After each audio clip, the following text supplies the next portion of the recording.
नमस्कार मित्रांनो, तुम्हा सर्वांचं माझ्या YouTube चॅनलवर पुन्हा एकदा खूप खूप आणि मनापासून स्वागत आहे। आजच्या व्हिडिओमध्ये आपण बघूया राज्य कर्मचाऱ्यांच्या संदर्भात सरकारकडून मोठा महत्त्वपूर्ण निर्णय। जाणून घ्या सविस्तर। व्हिडिओला सुरुवात करण्याअगोदर तुम्हाला एक विनंती, चॅनलवर पहिल्यांदाच भेट देत असाल तर चॅनलला सबस्क्राइब करा आणि व्हिडिओला एक लाईक करायला विसरू नका। चला तर मग सुरू करूया आजच्या व्हिडिओला। राज्य सरकारकडून कर्मचाऱ्यांच्या संदर्भात मोठा महत्त्वपूर्ण निर्णय घेण्यात आलेला आहे। सदर निर्णयामुळे कर्मचाऱ्यांच्या सेवा ज्येष्ठता संदर्भातील गोंधळ संपणार आहे। कर्मचाऱ्यांना पदोन्नती देताना सेवा ज्येष्ठता यादीमधील नेमकी कोणती दिनांक विचारात घ्यावी याबाबत सरकारकडून स्पष्टीकरण देण्यात आलेले आहे।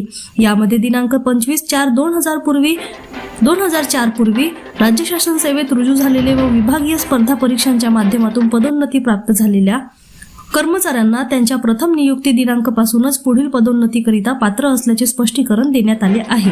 सदर निर्णयाचा फायदा हा राज्य शासन सेवेतील सर्व कर्मचाऱ्यांना तसेच पोलीस प्रशासनातील अधिकारी कर्मचाऱ्यांना देखील होणार आहे।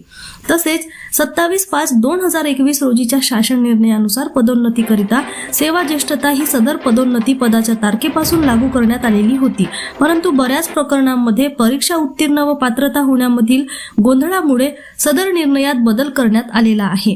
यामध्ये प्रामुख्याने दिनांक 25/4/2004 पूर्वी अथवा त्याच्यानंतर पदोन्नती प्राप्त झालेल्या कर्मचाऱ्यांच्या सेवा ज्येष्ठतामध्ये संभ्रमता निर्माण झालेली होती। तर आता दिनांक 25/4/2004 पूर्वी अथवा त्यापूर्वी रुजू झालेल्या व त्यानंतर विभागीय स्पर्धा परीक्षाने उत्तीर्ण होऊन वरिष्ठ पदावर प्रमोशन प्राप्त केलेले कर्मचारी हे त्यांच्या वरिष्ठ पदावर पदोन्नतीकरिता सेवा ज्येष्ठता दिनांक 25/4/2004 अशी धरली जाईल असे स्पष्ट करण्यात आले आहेत।